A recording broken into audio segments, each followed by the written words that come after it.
जुलूस नहीं तो वोट नहीं का बैनर बनाने वाला प्रिंटिंग प्रेस संचालक और सहयोगी गिरफ्तार।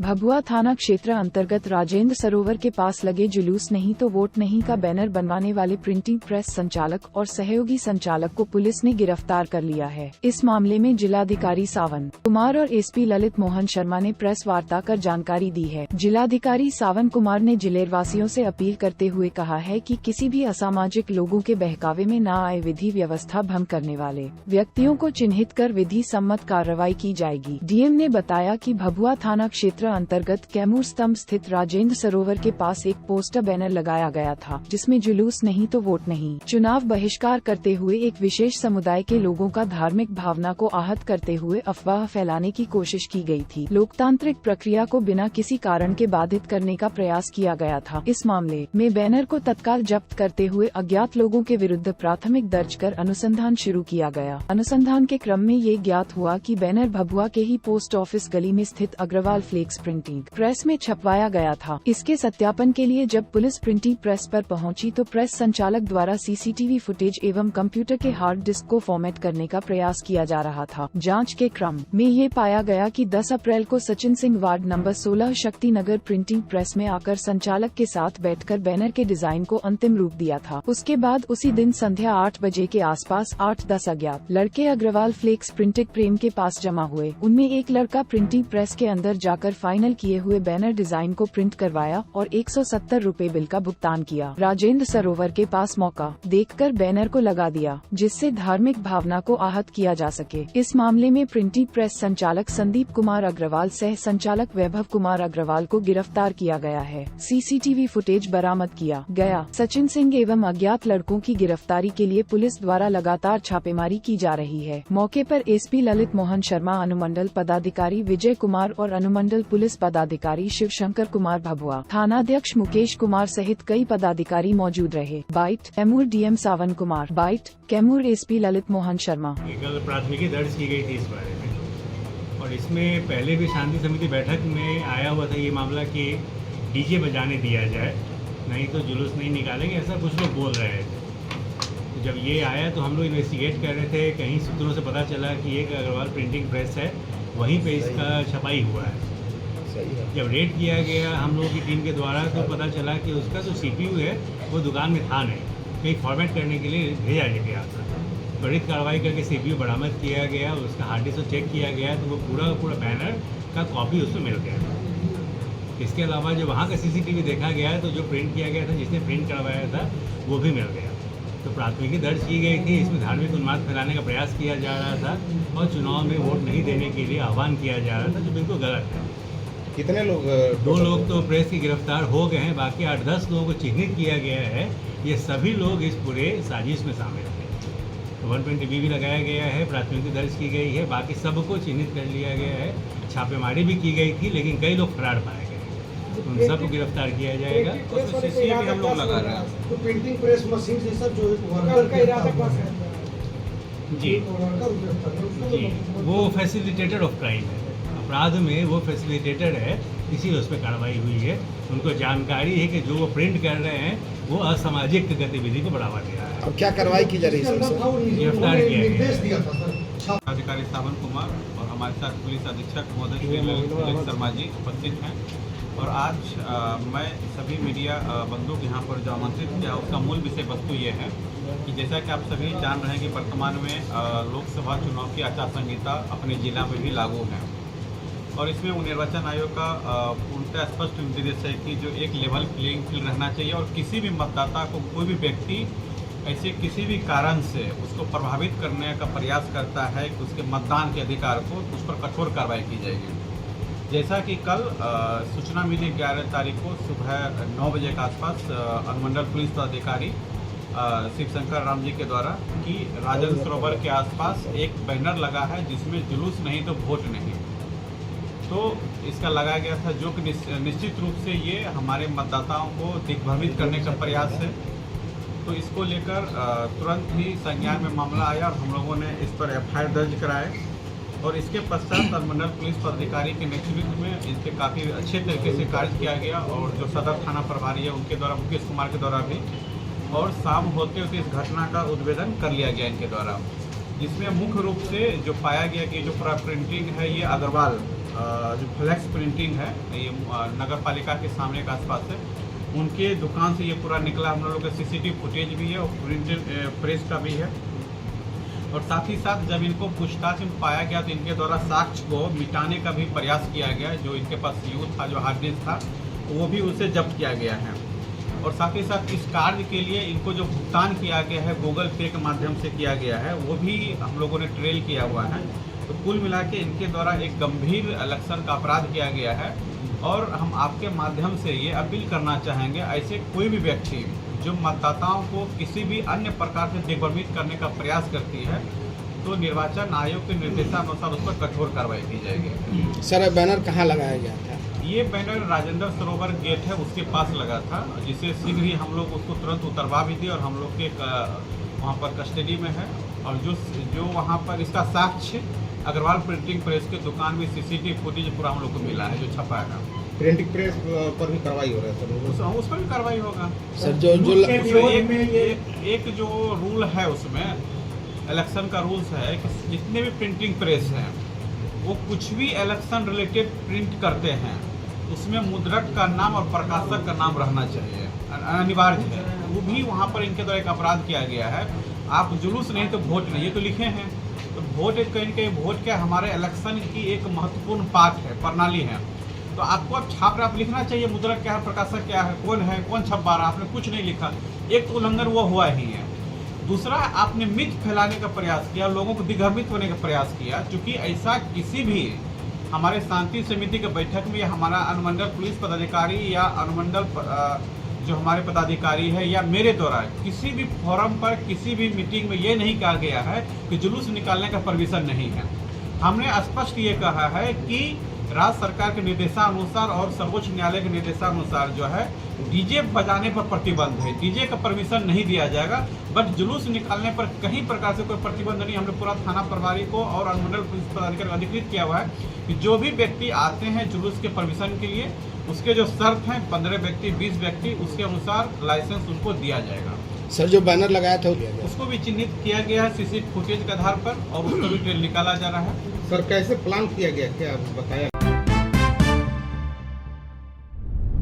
बोकारो थमल में उत्पाद विभाग ने अवैध देशी शराब निर्माण स्थल पर की छापेमारी। मौके से 9,800 केजी जावा महुआ एवं 365 लीटर अवैध चुलाई शराब जब्त। जिला निर्वाचन पदाधिकारी सह उपायुक्त विजया जाधव के निर्देश पर सहायक आयुक्त उत्पाद बोकारो के मार्गदर्शन एवं निरीक्षक उत्पाद के पर्यवेक्षण में जिला उत्पाद टीम ने बोकारो थमल पुलिस के सहयोग से बोकारो थमल थाना अंतर्गत बोड़िया बस्ती में कोनार नदी किनारे अवैध शराब निर्माण स्थल पर छापेमारी अभियान चलाया। मौके से उत्पाद टीम ने 9,800 केजी जावा महुआ शराब एवं 365 लीटर अवैध चुलाई शराब को जब्त किया। वहीं अवैध शराब निर्माण में इस्तेमाल किए जाने वाले वस्तुओं को नष्ट किया। छापेमारी के क्रम में संदिग्ध अभियुक्तों पर उत्पाद अधिनियम की सुसंगत धाराओं के आधार पर अभियोग दर्ज किया जा रहा है। जानकारी हो कि लोकसभा आम निर्वाचन 2024 को लेकर बोकारो जिला प्रशासन अलर्ट मोड पर है। उपायुक्त बोकारो ने सहायक आयुक्त उत्पाद को लगातार अभियान चलाकर अवैध शराब के निर्माण बिक्री पर प्रभावी कार्रवाई करने का निर्देश दिया है। लोकतंत्र के महापर्व में मतदाताओं की भागीदारी सुनिश्चित कराने को लेकर HGEA कॉलेज ऑफ फार्मेसी की ओर से मतदाता जागरूकता अभियान चलाया गया। कॉलेज के प्रधानाचार्य डॉक्टर निरंजन सुतार ने हरी झंडी दिखाकर रैली को रवाना किया। HGEA कॉलेज ऑफ फार्मेसी के विद्यार्थियों समेत रैली में शामिल लोग नारा लगा रहे थे, पहले मतदान फिर जलपान, छोड़ो अपने सारे काम पहले चलो करे मतदान, न जाति पे न धर्म पे बटन दबेगा कर्म पे, जैसे नारे लगाते हुए चल रहे थे। रैली चास धर्मशाला मोड़ से शुरू होकर Ghoshnagar colony, Shivpur colony, Bihar colony, Chandra talkies, Mahavir Chowk से धर्मशाला मोड़ पहुंची। इस दौरान विद्यार्थियों ने महिलाओं और पुरुषों से मुलाकात कर मतदान के प्रति जागरूक किया। बटन दबेगा कर्म पे।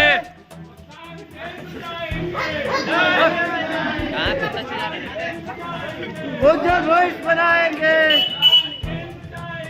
उज्जवल भविष्य बनाएंगे। बटन दबेगा कर्म पे, बटन दबेगा कर्म पे, नहीं मिलेगा उसको मौका। भारत माता की जय, भारत माता की जय, भारत माता की जय। जय। मातरम।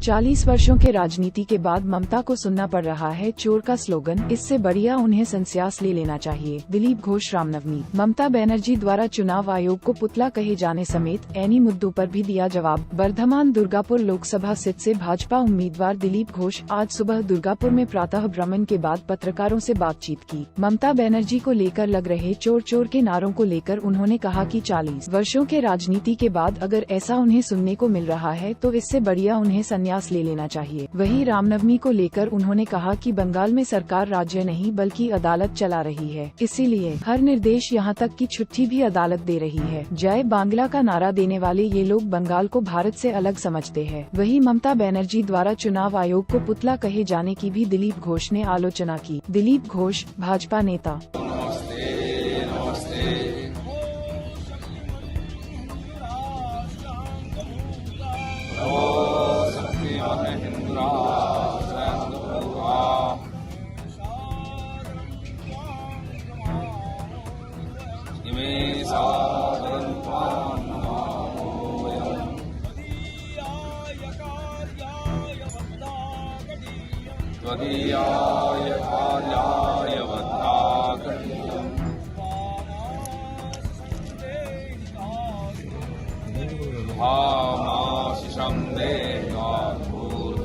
হিন্দু সমাজের 500 বছর লড়াইয়ের ইতিহাস, তার পরিণাম হচ্ছে রাম মন্দির প্রতিষ্ঠা 22 জানুয়ারি 23 সালে।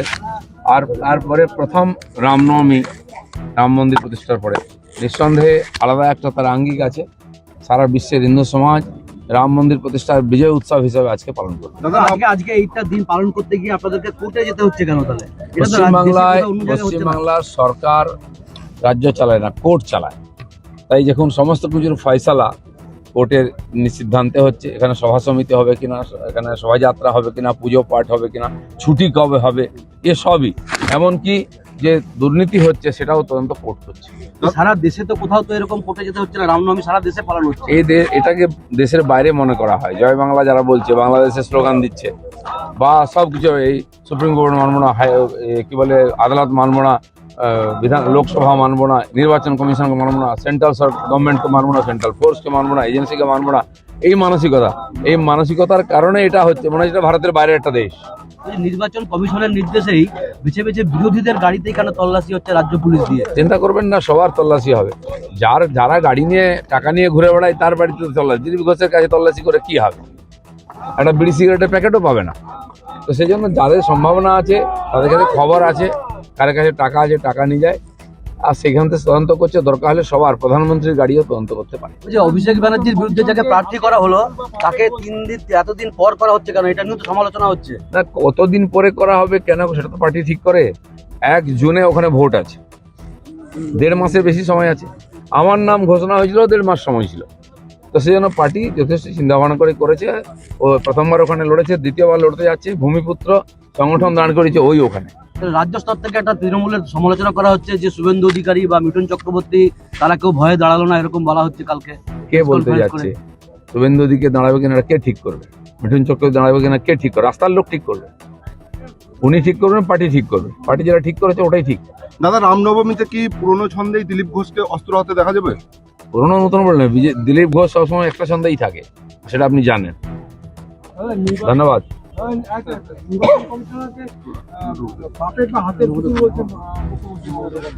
আমি মেসো বলেছিলাম বলে ওদের পেট খারাপ হয়ে গেছিল, এখন পুতুল বলছে তো ভালো লাগছে। কে কার পুতুল বোঝা যাবে। তাহলে সেই পুতুলের কাছে গিয়ে হত্যা দিয়েছিলেন, ষষ্ঠাঙ্গ প্রণাম করেছিলেন, বাঁচাও বাঁচাও সাধু বাবা, কে বলেছিল? সকাল থেকে গালাগালি দেন মাননীয় গভর্নরকে, প্যাঁচে পড়লে চাচা প্রাণ বাঁচা, তার কাছে পড়ে যায়। এরা হচ্ছে শক্তের ভক্ত আর নরমের জম, যে টাইট দেবে তার কাছে গড়াগড়ি দেবে। আমার কাছে বাড়ি হয়ে যায় জেলতা, জেলে গেলে একটু বিশ্রাম পাবো। কে? সে সুযোগটা ওনার আসবে, এখন না, দেরি হবে। ওটা বৃদ্ধাশ্রম হবে, জেলটা ওখানে বাকি জীবনটা কাটাতে হবে। স্লোগান হয়েছে কালকে, বললো জিপ যেন ছেড়ে দেবো। আরে কি ছিঁড়বেন আপনি? কিছুই ছিঁড়তে পারবেন না। জিপ ছিঁড়বেন, সে দিন চলে গেছে। মানুষ এবার সব করে, জুতো, লাঠি, ঝাঁটা দেখাচ্ছেন আপনার নেতাদেরকে। এই শেষ জীবন এটাও মমতা ব্যানার্জিকে দেখতে হবে, যে পাপ করেছেন না, আর এই পাপীদের নিয়ে যে রাজত্ব চালাচ্ছেন, তার পরিণাম হচ্ছে তাকে আজকে অসম্মান সহ্য করতে হয়। এর চেয়ে দুর্ভাগ্যের কি হবে? 40 বছর একটা 45 বছর একজন রাজনীতি করার পরে চোর স্লোগান শুনতে হয় শেষ বয়সে। কিচ্ছে গিয়ে সন্ন্যাসী নেওয়া উচিত। ধন্যবাদ। উনি কাল বলছেন যে एक्सक्लूसिव औरंगाबाद नगर थाना क्षेत्र के फॉर्म के समीप स्थित राष्ट्रीय जनता दल के कार्यालय पर गुप्त सूचना के आधार पर फ्लाइंग सर्विलांस की टीम ने छापा मारा है और इस दौरान टीम ने कार्यालय से 50,000 रुपया और काफी मात्रा में प्रचार सामग्री जब्त किया है। छापेमारी करने आए अधिकारी ने बताया कि चुनाव आयोग के निर्देशानुसार कार्रवाई की जा रही है और इसकी जानकारी भारत निर्वाचन आयोग को दे दी गई है। छापेमारी के दौरान नगर थानाध्यक्ष उपेंद्र कुमार सिंह, एसडीपीओ संजय पांड्या सहित अन्य अधिकारी मौजूद थे। इधर टीम के द्वारा की जा रही छापेमारी के दौरान राजद कार्यकर्ताओं ने जमकर हंगामा किया और इसे सरकार की एक साजिश करार दिया। चुनाव आयोग के टीम उदय उज्जवल राजद कार्यकर्ता संजय कुमार शर्मा, एसडीपीओ औरंगाबाद। किसके निर्देश पे छापेमारी की गई? पंचायत चुनाव आयोग के निर्देश। क्या पाया गया सर? अढ़ाई घंटे में अढ़ाई घंटे की छापेमारी की गई, क्या पाया गया? पाया गया है 50,000 रुपया है। और क्या? और उसके अलावा सर और प्रचार सामग्री है, कार्यालय है तो प्रचार सामग्री। इस पर क्या कहेंगे सर आप? इस पर क्या कहेंगे? नियमानुकूल कार्रवाई हो। ढाई घंटे से जो है छापेमारी चल रही थी, क्या मिला जो है? किसके निर्देश पर छापेमारी की गई है? एफएसटी की टीम आई हुई थी, एक के द्वारा छापेमारी की गई है, उनके समर्थन क्या पाया गया सर? एफएसटी मजिस्ट्रेट साहब ने बताया आपको वही। अभी तक हम लोग का अनुमति है प्रचार प्रसार करने का, कार्यकर्ताओं को भेजने का, मगर हम लोग को जो है सवेरे 7:30 बजे से पूरे कार्यकर्ताओं को जो है डिस्टर्ब कर एक भी कुछ नहीं मिला। वो जो है हमारे प्रचार को प्रभावित करने के लिए 8:30 बजे से अभी 11:30 बजे तक 3 घंटा लगभग, आज अंतिम दिन है प्रचार का, और प्रचार कार्य प्रभावित करने के लिए, परेशान करने की नियत से। और सबसे बड़ी मतलब खुशी की बात है कि मतलब ये अब क्या कहेंगे, हमारे जो मेस के खर्च, हम अपने वाहन छोड़ते थे प्रचार गाड़ी में, उसके लिए मेरे ऑफिस में 50,000 रुपया था, जिसको इन्होंने जब्त कर लिया, और ताकि इनका प्रचार प्रसार नहीं हो, इनके कार्यकर्ता नाराज हो जाएं, खाना नहीं खाएं, इस तरह से ये लोग गंदे काम कर रहे हैं। किनके इशारे पर? अरे भाई, किनके इशारा पर हो रहा है सब समझ रहे हैं। सरकार हमारे विरोध में काम कर रही है, और इस तरह की घटिया हरकत इसको कहा जाएगा, छोटी हरकत। ये मान लिया जाए विपक्ष की चाल है, लेकिन हमारे पास पैसा नहीं है, जनता हमारे साथ है।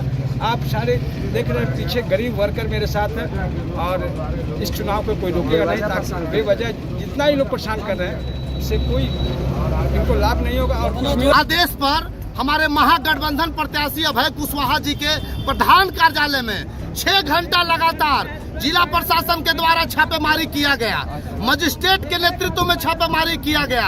हम सिर्फ एक जनता से एक बात कहना चाहते हैं कि भाजपा वाले हताश हैं, निराश हैं, इसके डर से हमारे कार्यालय में छापेमारी करवा रहे हैं, हमारे वोटरों को निराश करना, डराने का काम कर रहे हैं। लेकिन ये महागठबंधन की पार्टी है, ये महागठबंधन का कार्यालय है, जिसका नेतृत्व आदरणीय लालू प्रसाद यादव, आदरणीय सोनिया गांधी, तेजस्वी प्रसाद यादव, राहुल गांधी, दीपांकर भट्टाचार्य, मुकेश सहनी, डी राजा करते हैं। हम ऐसे कायरतापूर्ण कार्रवाई से राष्ट्रीय जनता दल के लोग और महागठबंधन के लोग डरने वाला नहीं है।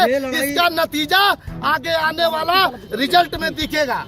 हवन पूजन के साथ चैत्र नवरात्र और रामनवमी की पूजा संपन्न। शाम में निकलेगी शोभा यात्राएं। बासंती नवरात्र और महारामनवमी को लेकर बुधवार को जामताड़ा का माहौल दिन भर भक्तिमय बना रहा। सुबह से ही एक और जहां हनुमान मंदिर में भक्तों का था पूजा अर्चना के लिए तांता लगा रहा, वहीं चैती नवरात्र को लेकर पूजा पंडाल और मंदिरों में श्रद्धालुओं की भीड़ देखने को मिली। विधि विधान से पूजा अर्चना के बाद पूजा पंडालों और मंदिरों में हवन पूजन का आयोजन किया गया। हवन के साथ ही पूजा संपन्न हुई। उसके बाद रामनवमी के शोभा यात्रा की तैयारी में लोग जुट गए। बता दें कि मुख्यालय स्थित जामताड़ा शहर के हनुमान मंदिर, रक्षा काली मंदिर, चैती दुर्गा मंदिर, दुमका रोड स्थित राम जानकी मंदिर, बाजार स्थित हटिया शिव मंदिर, राजवाड़ी शिव मंदिर, कुदाल खुसरो हनुमान सहित विभिन्न मंदिरों में दिन भर भक्तों का तांता देखने को मिला। रामनवमी को लेकर जिले भर में हनुमान जी की मंदिरों में श्रद्धालुओं के द्वारा पूजा अर्चना की जा रही है। इसके साथ ही श्रद्धालु अपने अपने घरों में भी पूजा अर्चना कर पताखा फहरा रहे हैं। वहीं शाम में रामनवमी को लेकर विभिन्न अखाड़ा समितियों के द्वारा शोभा यात्रा और झांकी निकाली जाएगी। इसी कड़ी में जामताड़ा गांधी मैदान में देर शाम को हरियाणा के हिसार से आए शिव तांडव ग्रुप की विशेष झांकी और टीम के द्वारा खेल करतब दिखाई जाएगी।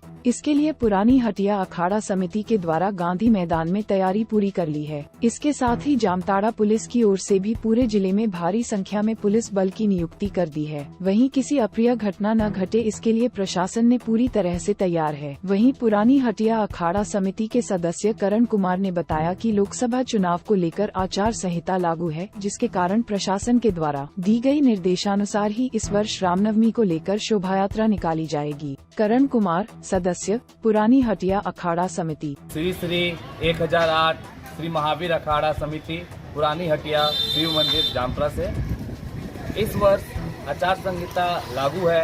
आचार संहिता को देखते हुए प्रशासन द्वारा दिए गए निर्देश के अनुसार हम लोग बिल्कुल उनके आदेश का पालन करते हुए शोभा यात्रा घाटी निकाल रहे हैं।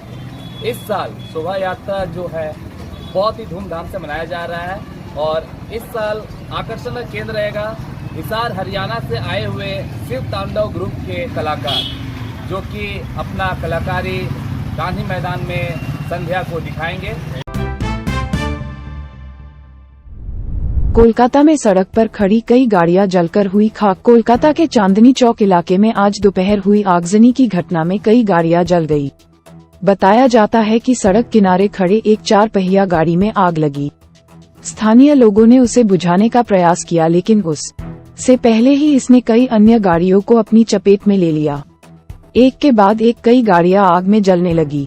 घटना के बाद दमकल विभाग अधिकारी मौके पर पहुंचे और इन गाड़ियों में लगी आग पर काबू पाया।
बहुत किस्मत खराब है।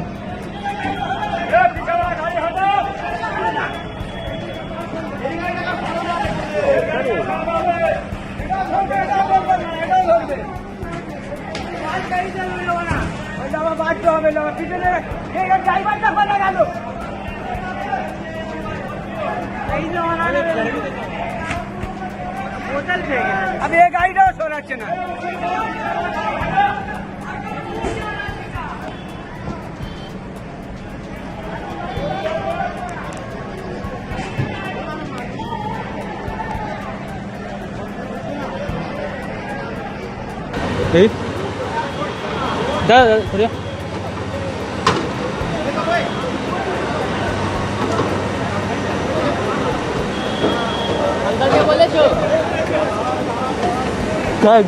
गाड़ी क्या करता था?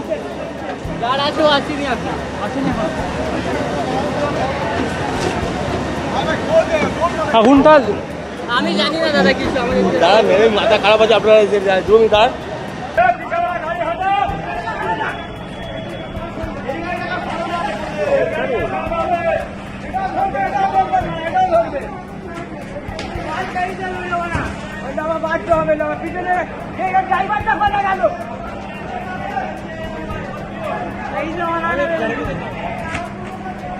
अब एक आइडिया संरचना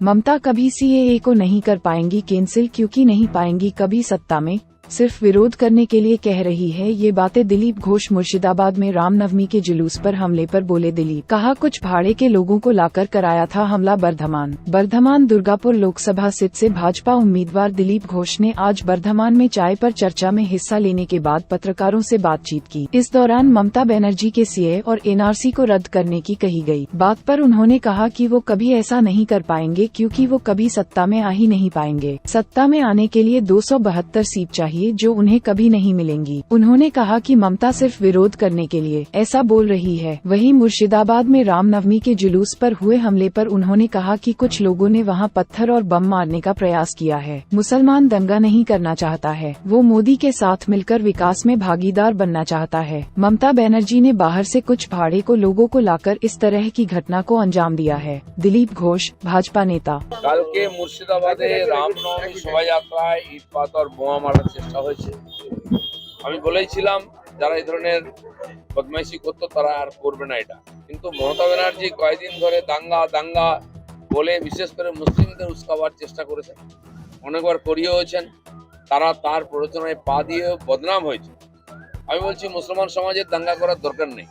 তারা বুঝতে পেরেছে আর মোদির রাজত্বে ভারতবর্ষে মিলেমিশে থেকে উন্নতি করতে হবে, সুখে থাকতে হবে।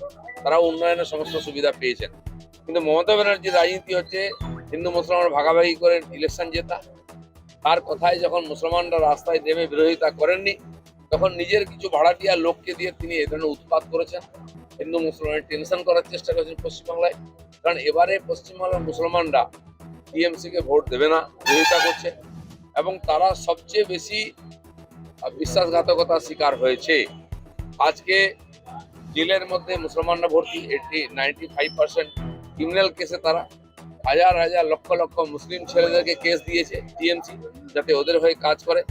কিন্তু ওরা বুঝতে পেরেছে ওদের সঙ্গে ধোঁকাবাজি হচ্ছে, তারা টিএমসিকে ভোট দেবে না, তাই ভয় দেখানো হচ্ছে, তাদের উস্কানো হচ্ছে। আমি ধন্যবাদ জানাবো মুসলিম সমাজকেও যে রামনবমীতে তারা অংশগ্রহণ করেছেন, সহযোগিতা করেছেন, সম্প্রীতির পরিবেশ তৈরি করেছেন।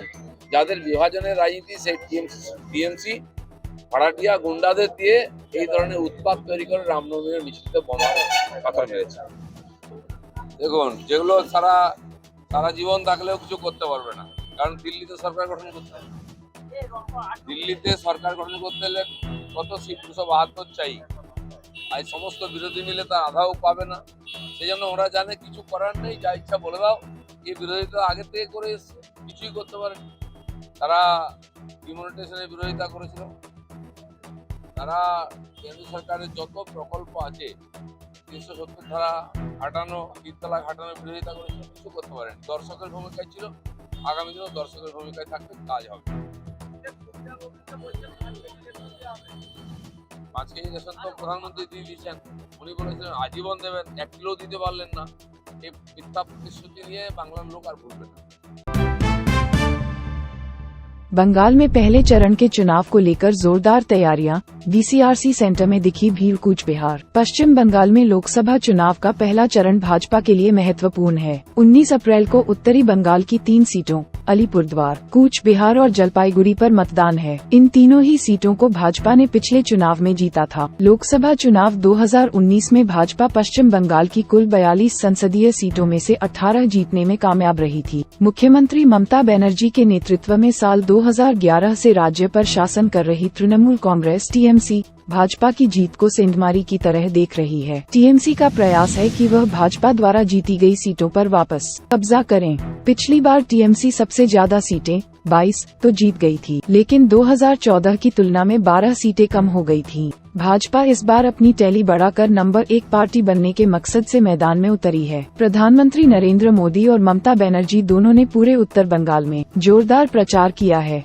3 सीटों पर होने वाली वोटिंग से राज्य में होने वाले अन्य 6 चरणों के मतदान के लिए माहौल तैयार होने की उम्मीद है। टीएमसी के लिए ममता और उनके भतीजे अभिषेक बनर्जी दोनों ने 3 निर्वाचन क्षेत्रों में कई रैलियों को संबोधित किया है। ममता बनर्जी ने भाजपा के खिलाफ आरोप लगाया है कि मोदी ने उत्तर बंगाल के लोगों के लिए कुछ नहीं किया है। चुनाव के शुरुआती चरणों में उत्तर बंगाल की पहचान की राजनीति और चाय बेल्ट के मुद्दे हावी रह सकते हैं। पहले चरण की 3 सीटों पर भाजपा और टीएमसी दोनों ने महत्वपूर्ण स्थानीय जाति समूहों का प्रतिनिधित्व करने के लिए राजवंशी या आदिवासी उम्मीदवारों को मैदान में उतारा है। पहले चरण की 3 सीटों पर किसने किसको उतारा? भाजपा ने कूच बिहार में केंद्रीय मंत्री निशित प्रामाणिक और जलपाईगुड़ी में जयंत रॉय को दोहराया है, जबकि अलीपुरद्वार के मौजूदा सांसद जॉन बारला की जगह 2 बार के मदारीहाट विधायक और विधायक दल के मुख्य सचेतक मनोज तिग्गा को टिकट दिया है। कूच बिहार लोकसभा चुनाव 2024 उम्मीदवार पार्टी निशित प्रामाणिक भाजपा जगदीश चंद्र वर्मा बसुनिया, टीएमसी नीतीश चंद्र रॉय, फॉरवर्ड ब्लॉक पिया रॉय चौधरी, कांग्रेस 2019 में कूच बिहार से किस पार्टी को कितना मिला था vote? Party vote Bhajpa 7,28,834, TMC 6,76,339, left forward block 42,648, Congress 28,087। 2021 विधानसभा चुनाव में कूच बिहार की 7 विधानसभा सीटों पर किसका कैसा था प्रदर्शन? Party vote Bhajpa 7,96,933, TMC 6,98,829, left forward block Congress 58,031। Alipurduar Lok Sabha चुनाव 2024 उम्मीदवार पार्टी मनोज तिग्गा भाजपा, प्रकाश चिकबड़ाइक टीएमसी मिली उरांव आरएसपी 2019 में अलीपुरद्वार से किस पार्टी को कितना मिला था vote? Party vote Bhajpa 7,50,804, TMC 5,06,815, left RSP 54,010। 2021 विधानसभा चुनाव में अलीपुरद्वार की 7 विधानसभा सीटों पर किसका कैसा था प्रदर्शन? Party vote Bhajpa 7,25,347, TMC 5,81,415, left RSP 68,645। Jalpaiguri Lok Sabha चुनाव 2024 उम्मीदवार पार्टी जयंत राय भाजपा, नितमल चंद्र रॉय टीएमसी, देवराज बर्मन सीपीएम। 2019 में जलपाईगुड़ी से किस पार्टी को कितना मिला था vote? Party vote Bhajpa 7,60,145, TMC 5,76,141, left RSP 76,166। 2021 विधानसभा चुनाव में जलपाईगुड़ी की 7 विधानसभा सीटों पर किसका कैसा था प्रदर्शन? Party vote Bhajpa 7,33,130, TMC 6,81,777, left RSP 91,983। पश्चिम बंगाल में लगातार मजबूत हो रही है भाजपा। आंकड़े बता रहे हैं कि भाजपा पश्चिम बंगाल में लगातार मजबूत हो रही है। चुनावी रणनीतिकार प्रशांत किशोर ने दावा किया है कि लोकसभा चुनाव 2024 में भाजपा नंबर 1 पार्टी के रूप में सामने आएगी। अलग अलग सर्वे में भाजपा के लिए 20 से ज्यादा सीट जीतने का अनुमान लगाया जा रहा है। भाजपा ने अपने लिए 35 सीट जीतने का टारगेट रखा है। टीएमसी नेता कुणाल घोष का दावा है कि उनकी पार्टी 30-35 जीतने वाली है। राज्य में विपक्षी दल इंडिया ब्लॉक के बैनर तले एकजुट नहीं हो पाए हैं। टीएमसी अपने दम पर भाजपा को रोकने दावा कर रही है। कांग्रेस और वाम दल अपनी अपनी ताकत लगा रहे हैं। कुल मिलाकर मुकाबला त्रिकोणीय हो सकता है और विश्लेषक मानते हैं इसी से भाजपा को फायदा होगा। किसका वोट लेकर मजबूत हो रही है भाजपा? पिछले 2 दशकों में पश्चिम बंगाल का राजनीतिक परिदृश्य काफी बदल गया है। सबसे पहले 1998 में स्थापित टीएमसी के उदय ने वामपंथियों के प्रभाव को कम कर दिया और फिर भाजपा के उदय ने कांग्रेस और वाम दोनों को निचोड़ लिया। विधानसभा में भी टीएमसी ने अपना दबदबा बनाए रखा है। 2016 में 295 में से 211 सीटें और 2021 में 215 सीटें जीती हैं। कांग्रेस और लेफ्ट लगातार गिर रहे हैं। 2016 में क्रमशः 44 और 33 सीटें थीं, जो 2021 में एक भी नहीं रह गई। इस गिरावट का स्पष्ट लाभ भाजपा को हुआ है, जो 2016 में 3 सीटों से बढ़कर 2021 में 77 हो गई।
পুলিশ স্টেশন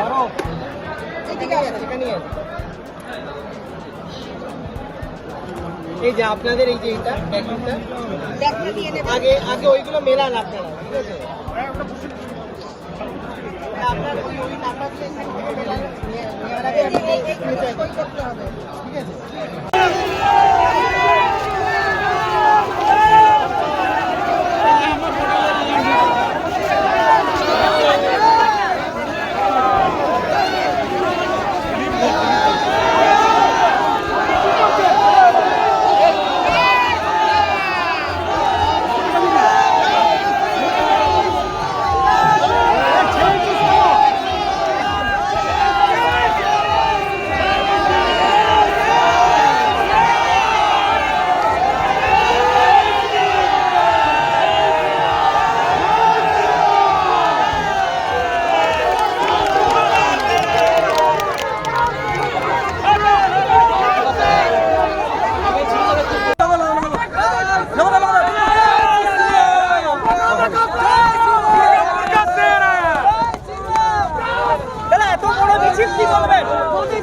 কিছু বলার নাই, দেখছি সবাই মিলে চোখ ভরে দেখছি, হাজার হাজার রাম ভক্ত রাস্তায় নেমে রামনবমী শোভাযাত্রা করছে।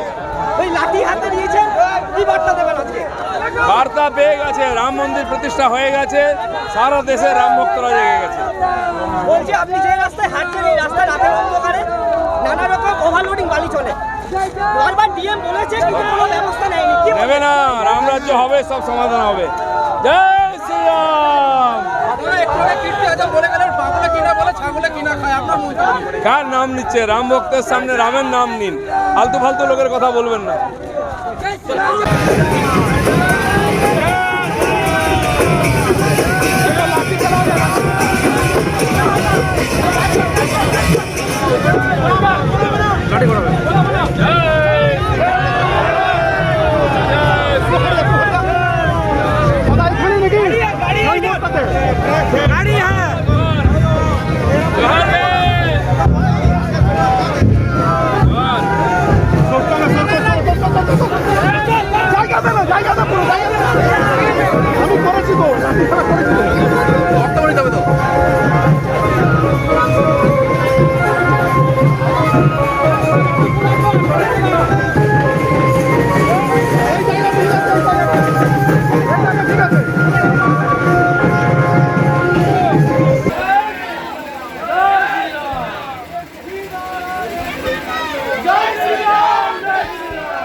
उससे पहले कुछ बोला था ना, उससे पहले कुछ बोला, उससे पहले कुछ बोला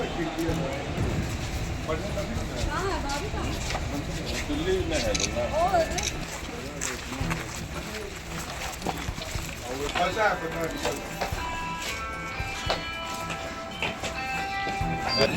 भी फोन किया था। हाँ ने मेरे को भी फोन किए थे। मैं पूछा कि भाई, मैं 2 साल पहले पूछा था, इस साल भैया 5 देखा ना कुछ मंगवा बचपन में। हाँ बेबी तो लड्डू का उम्र है, रणबीर का उम्र। हाँ दोनों से हाँ, दोनों साथ में। लोकसभा का टिकट मिलने के बाद धनबाद पहुंची अनुपमा सिंह का हुआ जोरदार स्वागत। कहा, दुल्लू महतो से मुकाबला करने के लिए पार्टी ने भरोसा किया है, उस पर खड़ा उतरोगी धनबाद। धनबाद लोकसभा सीट से कांग्रेस प्रत्याशी अनुपमा सिंह टिकट मिलने के बाद धनबाद पहुंची, जहां किसान चौक बरवाडा में कांग्रेसी कार्यकर्ताओं ने जिला अध्यक्ष संतोष सिंह के नेतृत्व में जबरदस्त स्वागत किया। इस दौरान उन्होंने किसान चौक पर माल्यार्पण के बाद सिटी सेंटर के निकट गांधी जी की प्रतिमा पर भी माल्यार्पण किया। धनबाद पहुंची अनुपमा सिंह का जोरदार स्वागत हुआ। वहीं मीडिया से बात करते हुए टिकट देने के लिए पार्टी को धन्यवाद दिया और कहा, दुल्लू महतो से मुकाबला करने के लिए पार्टी ने भरोसा किया है, उस पर खड़ा उतरेंगे। इस दौरान दुल्लू पर अनुपमा ने गंभीर आरोप लगाया और कहा कि वे यौन शोषण के आरोपी हैं। अनुपमा ने कहा कि राजनीति भले विरासत में मिली है, लेकिन एक वोटर होने के नाते राजनीति से अनजान नहीं हूँ। इंटक और पार्टी के काम में पति या सर्वथा सहयोग करती रही हूँ। उन्होंने कहा कि वैसे तमाम चेहरे जो प्रत्याशी के लिए डिजर्व करते थे, उनका भी भरपूर सहयोग मिलेगा। लोकसभा का टिकट मिलने के बाद धनबाद पहुंची अनुपमा सिंह का हुआ जोरदार स्वागत। कहा, दुल्लू महतो से मुकाबला करने के लिए पार्टी ने भरोसा किया है, उस पर खड़ा उतरोगी धनबाद। धनबाद लोकसभा सीट से कांग्रेस प्रत्याशी अनुपमा सिंह टिकट मिलने के बाद धनबाद पहुंची, जहां किसान चौक बरवाडा में कांग्रेसी कार्यकर्ताओं ने जिला अध्यक्ष संतोष सिंह के नेतृत्व में जबरदस्त स्वागत किया। इस दौरान उन्होंने किसान चौक पर माल्यार्पण के बाद सिटी सेंटर के निकट गांधी जी की प्रतिमा पर भी माल्यार्पण किया। धनबाद पहुंची अनुपमा सिंह का जोरदार स्वागत हुआ। वहीं मीडिया से बात करते हुए टिकट देने के लिए पार्टी को धन्यवाद दिया और कहा, दुल्लू महतो से मुकाबला करने के लिए पार्टी ने भरोसा किया है, उस पर खड़ा उतरेंगे। इस दौरान दुल्लू पर अनुपमा ने गंभीर आरोप लगाया और कहा कि वे यौन शोषण के आरोपी हैं। अनुपमा ने कहा कि राजनीति भले विरासत में मिली है, लेकिन एक वोटर होने के नाते राजनीति से अनजान नहीं हूँ। इंटक और पार्टी के काम में पति या सर्वथा सहयोग करती रही हूँ। उन्होंने कहा कि वैसे तमाम चेहरे जो प्रत्याशी के लिए डिजर्व करते थे, उनका भी भरपूर सहयोग मिलेगा। पुरुलिया में टेलीफोन कॉलोनी में भयावह आग, लाखों के केबल जले। पुरुलिया जिले के देशबंधु रोड स्थित BSNL के टेलीफोन कॉलोनी इलाके में आज लगी भयावह आग के बाद अफरा तफरी का माहौल देखने को मिला। बताया जाता है कि यहां जमा कर ले गए केबल में ये आग लगी। आग से निकलने वाले धुआं ने पूरे आवासीय क्वार्टर को घेर लिया। घटना के बाद वहां रह रहे लोगों ने किसी तरह वहां से निकलकर अपनी जान बचाई। घटना के बाद दमकल विभाग अधिकारी मौके पर पहुंचे और 2 दमकल इंजन की मदद से आग को बुझाने का प्रयास कर रहे हैं।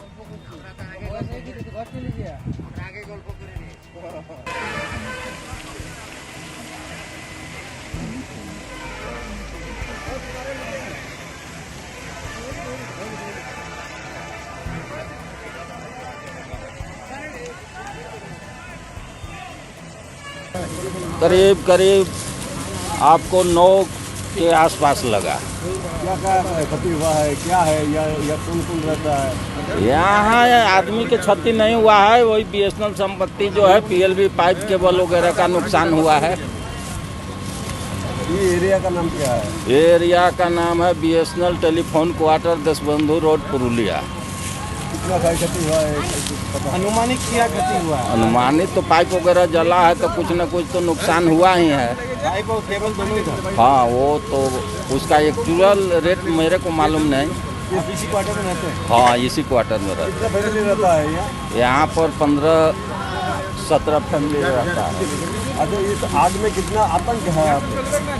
आग में आदमी लोग आतंकित नहीं है, वही 2 फैमिली इस क्वार्टर में जो पास में क्वार्टर था उसका नुकसान हुआ है। उसका खिड़की जंगला में भी आग पकड़ा है, वो तो अभी बुताया जा रहा है। आगे अंदर जाने के बाद पता चलेगा। वो लोग तो दहशत से बंद करके सब नीचे भाग गए। क्या नाम है आपका? मेरा नाम प्रेम कुमार सिंह। बोकारो रामनवमी जुलूस के दौरान पिंजराजोरा थाना क्षेत्र के जाला गांव में एक समुदायों विशेष ने हमला कर दिया, जिससे दो समुदाय में जमकर झड़प हुई। इस घटना में वहां प्रतिनियुक्त मजिस्ट्रेट समेत दर्जनों ग्रामीणों के घायल होने की सूचना मिल रही है। फिलहाल घायलों को अलग अलग अस्पतालों में भर्ती कराया गया है। प्राप्त जानकारी के मुताबिक झड़प में मजिस्ट्रेट कार्यपालक अभियंता अमृत टोपनो व ग्रामीण राजेश कैवर्त के सिर में चोट लगने से मामला और तुल पकड़ लिया। घटना के उपरांत जिला प्रशासन और पुलिस प्रशासन ने पूरे गांव में पुलिस फोर्स तैनात कर दी है। क्या है मामला? बताया जा रहा है कि पिंजराजोरा थाना क्षेत्र में रामनवमी का झंडा जुलूस निकाला जा रहा था। रूट चार्ट के आधार पर आमटाड़ से शिव मंदिर जाला तक जुलूस जाना था, परंतु खास समुदाय के लोगों ने मस्जिद के पास जुलूस को रोक दिया। इसके बाद दोनों पक्षों में नोकझोंक शुरू हो गई। इसी दौरान समुदाय विशेष के लोगों ने पत्थरबाजी शुरू कर दी, जिसमें मजिस्ट्रेट अमृत टोपनो व ग्रामीण राजेश कैवर्त सहित कई लोग जख्मी हो गए। वहीं जुलूस में शामिल लोग गंतव्य तक जाने के लिए नारेबाजी करने लगे। इसी दौरान एक 2 पहिया वाहन में कुछ लोगों ने आग लगा दी। समाचार लिखे जाने तक पुलिस प्रशासन मौके पर तैनात है और पूरे क्षेत्र को नाकाबंदी कर मामले को शांत करने में जुटी हुई है। घटना स्थल पर SDO Om Prakash Gupta, SDPO Praveen Kumar Singh, BDO Pradeep Kumar, CO Diwakar Dubey सहित अन्य पदाधिकारी जुटे हुए हैं। बम विस्फोट से दहला जामुरिया आसनसोल। लोकसभा चुनाव से पहले बम ब्लास्ट से आसनसोल लोकसभा क्षेत्र का जामुरिया इलाका थर्रा उठा। तृणमूल का आरोप है कि भाजपा कार्यकर्ता के घर बम विस्फोट हुआ है, इसकी जांच कराई जाए। नरेंद्रनाथ चक्रवर्ती ने इसे लेकर बीजेपी पर निशाना साधा है। बताया जाता है कि जामुरिया के सिद्धपुर बागडीहा गांव में एक घर में विस्फोट हुआ है। विस्फोट में घर क्षतिग्रस्त हो गया है। टीएमसी विधायक नरेंद्रनाथ चक्रवर्ती ने कहा कि जामुरिया के सिद्धपुर में भाजपा कार्यकर्ता के घर में विस्फोट हुआ है। बम से पूरा घर क्षतिग्रस्त हो गया है। चुनाव और रामनवमी से पहले इलाके में अशांति फैलाने की साजिश भाजपा द्वारा की गई थी। ठीक है, एकदम माने फट करे एकदम फुटाई दिए ये सब एकदम चीज छातुर कर दिए। मेये आमार भये एकदम घर ढुके गए। घरे যেয়ে আমার ছেলেকে ফোন করে যে তোমরা বাড়িতে এসো, বাড়িতে একটি বোম নাকি ফুটি গেল খুব জোর, তাই বললে। তখন আমরা এলাম ঘরকে, এসে পরে দেখছি স্যার এই অবস্থা এরকম হয়ে আছে। স্যার দেখুন, আমাদের কারোর সঙ্গে এমনি শত্রুতা কিছু নাই।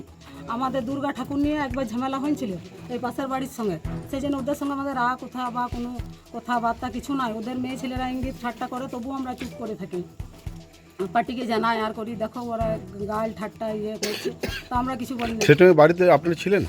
হ্যাঁ, আপনারা বাড়িতে ছিলেন তখন? না তখন আমি ছিলাম না, আমার ওই মেয়ে ছিল। ওই মেয়ে বলবে, বলুন দেখুন। কি নাম আপনার? আমার নাম রাজধানী শীল। জামুরিয়ার বিধানসভার মধ্যে সিদ্ধপুর বাগডিয়া গ্রামে কাজল গড়াই বিজেপি নেতা, তার বাড়িতে বোমা জমা করে রাখা হয়েছিল। বোম বাঁধতে গিয়ে ওখানে আহত হয়েছেন, বাড়ি উড়ে গেছে। এটা ভয়ানক ব্যাপার। রামনবমীর দিনে এটা অশান্তি করার জন্য, সন্ত্রাস তৈরি করার জন্য একটা পরিকল্পনা ছিল, একটা ষড়যন্ত্র তৈরি হয়েছিল। সেটা ঝুলির থেকে বেড়াল বেরিয়ে পড়েছে। ঘরের ভেতর কি অন্য কেউ করে নাকি? হ্যাঁ, শাক দিয়ে মাছ ঢাকার চেষ্টা। বিজেপি যে খনি অঞ্চলে, শিল্পাঞ্চল ষড়যন্ত্র করছে ভোটে অশান্তি করার। আমরা আগেই খবর পেয়েছিলাম রামনবমীর দিন অশান্তি হতে পারে, তাই আমাদের দলের কর্মীরা সক্রিয় ছিলেন। প্রশাসনকেও আমরা অনুরোধ করেছিলাম, প্রশাসন সক্রিয় ছিল। তাই এরা সন্ধ্যেবেলাতে এরা একটা বড় অশান্তি করার চেষ্টা করেছে, তাই এই বোমা বিস্ফোরণ। প্রকৃত যা হওয়া দরকার, ওদেরকে গ্রেপ্তার করতে হবে অবিলম্বে। নির্বাচন কমিশনকে আমরা জানিয়েছি, নির্বাচন কমিশনকে কমপ্লেন করা হয়েছে। আমি বাড়ি ছিলাম, আমি মুরগি নিয়ে গেছি দোকান, স্যার মোড়ের দোকান করে নি। আমি বোমটা ফাটতে দেখেছি অর্ধেক দূরে রাস্তা। আমাদের বাড়িতে কেউ ছিল না, খালি আমার একটা বৌমা ছিল আর একটা আমার মেয়ে ধরুন। ও বাথরুম গেছিল এখানে। ও এসে আমি দেখছি যে গেটে হাল্লা হয়েছে, বলছে দেখো এইখানে আমাদের বাড়িতে মনে হয় বম ফুটে গেল। আমি মুরগির দোকান এনে পথে আমি গোটাই নামা গুটো করলাম, সব ভাগাভুগি করলাম, দিয়ে এসে দেখছি না স্যার এই অবস্থা। আমি দেখছি তাহলে 70 বেলা আমার ওয়ারাই কারা ওই যেই ফাটাইছে বোমটো মদন করাই 70 আছে স্যার। আমাদের পুজোর দুর্গা পুজোর বিসর্জনের যে ঝামেলা, আমাদেরকে মারবো করিয়ে প্রায় দিনে ঝামেলা হয় স্যার। ওরা ঝামেলা করে। আপনি কোনো রাজনীতির দলের সঙ্গে যুক্ত? না স্যার, আমরা ওই সব মানুষ লই স্যার। আমরা আচ্ছা, যে যার বিরুদ্ধে অভিযোগ, স্যার রাজনীতির দল বেড়ায়। কি করে? বিজেপি পার্টি করে স্যার। আপনি কোন রাজনীতি করেন? না, আমি কিছুই করি নাই। আমি স্যার গরিব স্যার, আমরা খেটে কমে খাই টাকা নিয়ে ঝামেলা হয়েছিল। দুর্গা কি নাম আপনার?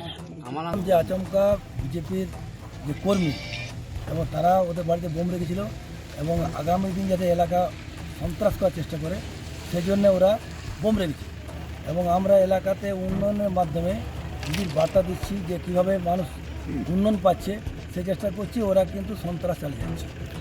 কিন্তু যার ঘরে তপন ছিল সে বলছে আমি কোনো রাজনীতি দল করি না, কিন্তু অভিযোগ বিজেপির দিকে করছে। একবারে ফরিং বলে ছেড়ে আছে, কিন্তু বিজেপি সমর্থক বা কর্মী ওনারা সবাই করেছে, বুঝলেন। এই ঘটনাটা আপনি যাচ করুন এবং আমরা দায়িত্ব নিয়ে বলতে পারি ওনারাই করেছে এবং আজ বাগড়ি সিদ্দিকপুরের তৃণমূলের সংগঠন শক্ত ঘাটে যেমন, বুঝলেন, সেই মোমেন্টে ওরা এই ঘটনা ঘটাবে। মানে বিজেপি এটা করেছে পরিকল্পিত? কনফার্ম।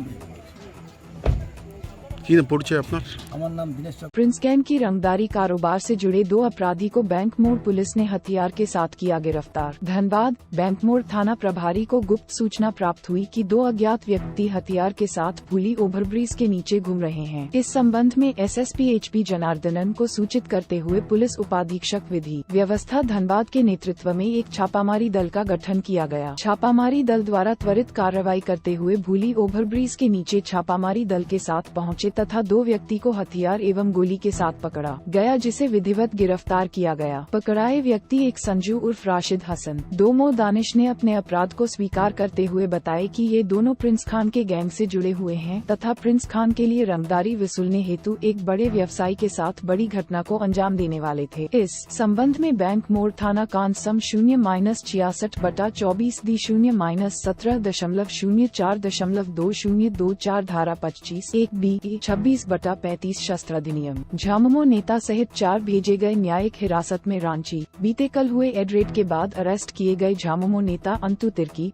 जमीन कारोबारी विपिन सिंह, मोहम्मद इरसाद और प्रियरंजन सहाय को आज न्यायिक हिरासत में भेज दिया गया। एड की टीम ने चारों को आज ईडी के स्पेशल जज के सामने उनके आवास पर पेश किया, जिसके बाद सभी को रांची सेंट्रल जेल भेज दिया गया। एड ने कोर्ट से 7 दिनों की रिमांड मांगी, जिस पर कल यानी गुरुवार को सुनवाई होगी। एड ने पूर्व सीएम हेमंत सोरेन से जुड़े 8.46 एकड़ जमीन की फर्जीवाड़ा मामले में इन सभी के यहां रेड की थी। रिमांड पर लिए गए फर्जी दस्तावेज बनाने के मास्टरमाइंड मोहम्मद सद्दाम हुसैन से पूछताछ में मिले इनपुट पर एड ने छापेमारी की थी। मामले में अब तक 8 लोग अरेस्ट हो चुके हैं। नक्सलवाद को उखाड़ फेंकेंगे अमित शाह। छत्तीसगढ़ के कांकेर में सुरक्षा बलों और नक्सलियों के बीच हुई मुठभेड़ में 29 नक्सलियों के मारे जाने के बाद गृह मंत्री अमित शाह ने कहा कि छत्तीसगढ़ में भाजपा की सरकार बनी, उस अभियान को और गति मिली। बीजेपी सरकार ने नक्सलवाद और आतंकवाद के खिलाफ लगातार अभियान चलाया है। छत्तीसगढ़ में 80 नक्सली मारे गए हैं, 125 से ज्यादा गिरफ्तार किए गए हैं। अमित शाह ने कहा कि बड़ी बात ये है कि मारे गए 29 में से 15 महिला नक्सली है। उन्हें पूरा विश्वास है कि नक्सलियों के खिलाफ ये कार्रवाई आगे भी जारी रहेगी और बहुत कम समय में पीएम मोदी के नेतृत्व में हम देश से नक्सलवाद उखाड़ फेंकेंगे। यहाँ याद दिला दे कि बीते मंगलवार को कांकेर में पुलिस और नक्सलियों के बीच हुई मुठभेड़ में 25 लाख के इनामी शंकर राव सहित कुल 29 नक्सली मारे गए। वहीं मारी गई महिला नक्सली ललिता और मांडवी पर भी 25-25 लाख का इनाम था। शंकर राव, ललिता और मांडवी DVC रैंक के लीडर थे।